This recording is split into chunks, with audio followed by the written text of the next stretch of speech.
What's going on? Questions for Harrison? How do you like a cold weather practice in August? You can't call this cold. But I saw my position coach, Coach Rump. He went inside and put on a jacket, and he's got another thing coming, I think, for the rest of the season.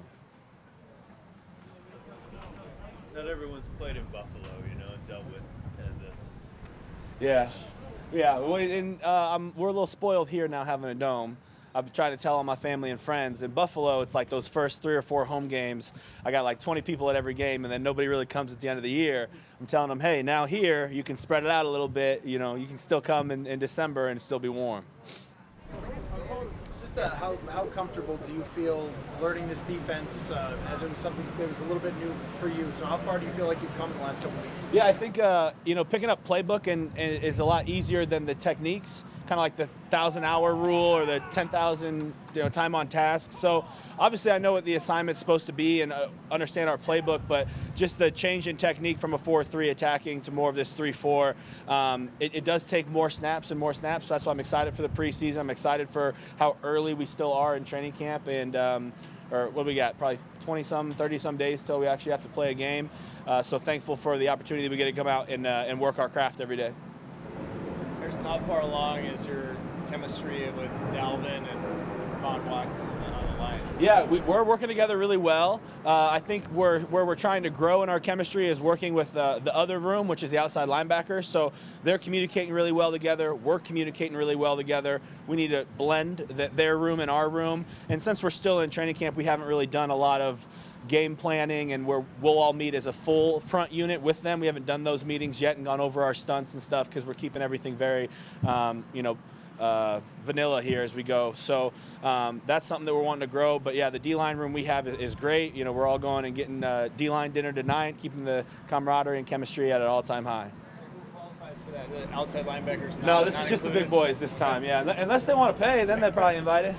But you guys have some just front seven meetings, or mostly position meetings, and then you'll work? Like I said, as of right now, it's just kind of either full team defense or positional meetings, but I'm sure we're going to do more front seven as we start dictating protections and scheme up, what we're trying to do in those week-to-week meetings and what packages are up and stuff like that. And that's another competitive advantage I think that we'll have with the versatility we have in the front seven. I don't know how much, if any, you'll play, but what do you want to see from some of the younger teammates? Man, I love the preseason. It is so cool. I can remember walking down the tunnel at New Era Stadium when my very first NFL game. It was against the Panthers. I ended up getting a sack in that game. Was playing against one of my college buddies, McCaffrey, and that was a surreal moment. I had watery eyes, and I hope that a lot of the young guys have that same experience. And then two, it's a harsh pill to swallow, but we got 90 players on this team. Handful of them won't ever get another opportunity. So to put on an NFL uniform, an NFL helmet, to go out into an NFL stadium and play in a preseason game might be the highest level of achievement that they will have in their football career. And so I absolutely love seeing any type of big play, celebrating. I'm all about it. I want them to be as extra as they can because you have to smell the roses while you're here, and I really do pray for all of our young players and guys battling for roster spots that they get to go be their best self and that we all stay healthy. Rick Spielman used to talk about defensive tackles and intelligence. He thought it was kind of an intelligence position. What I guess is the most complicated thing for players to learn when it comes to mastering being a defensive tackle? I've never heard that we were the smartest smart position group. I guess I appreciate his opinion on it. Feel free to use that. No, yeah. I'll be honest, I don't think there's anything extremely difficult in our playbook type stuff, but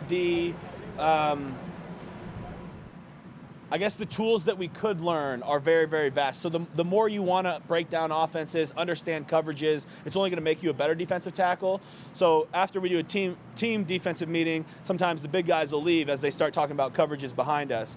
As I'm further in the NFL, and that's always been a competitive advantage I've had, is like the articulate side of the game is, all right, hey, I know what type of defense we have behind us. What's the shell look like? What's our rotation? Are we in a light box or a heavy box?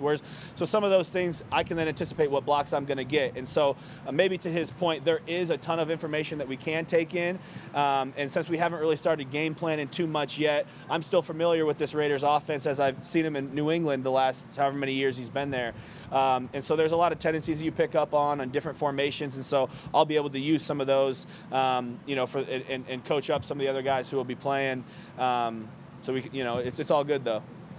The defense has been preaching being about the ball, forcing turnovers. And I was just curious how that cascades to the D line when you might not get as many opportunities maybe to create turnovers, where you have to still do your job so someone else could maybe get.